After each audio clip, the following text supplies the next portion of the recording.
Malala was born in 1997 in Pakistan. These were difficult and dangerous times because there was a war between the government of Pakistan and the Taliban. The Taliban wanted to forcefully impose their ideas. One of these ideas was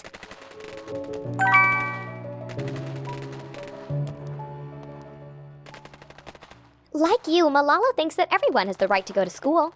So at a very young age, she began to defend her right and that of all the girls in her country to go to school. Do you know how old she was when she gave her first public speech?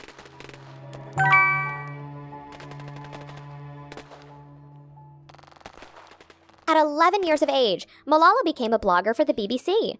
In her blog, she explained what the war was like, her fears, and how she lived under the threat of the Taliban. To write her blog, Malala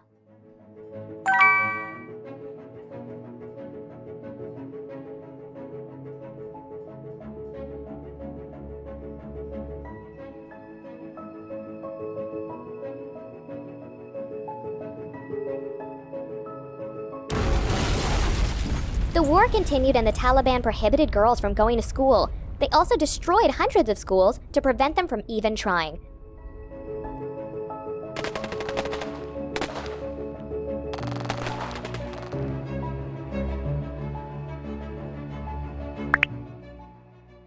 They threatened everyone that wanted to go to school. They began to see Malala as an enemy because she defended the right of all girls to go to school and dared to make speeches against the Taliban.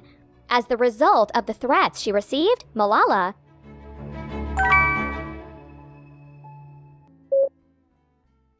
But one day something terrible happened. When Malala returned from school, the Taliban shot her and she was seriously injured. Luckily, the doctors managed to save her life.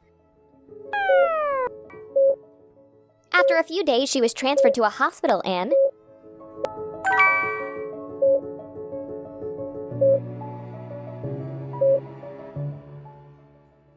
After many operations and days in the hospital, Malala made a complete recovery.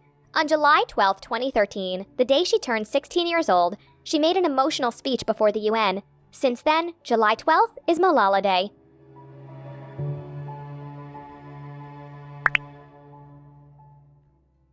But Malala's international recognition does not end here.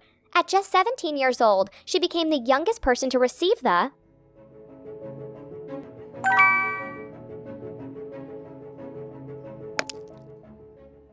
Malala's struggle for the right of all girls to go to school has barely begun. Malala continues working and spreading her ideas through books, documentaries, and interviews. Because today, there are still 130 million girls who cannot go to school.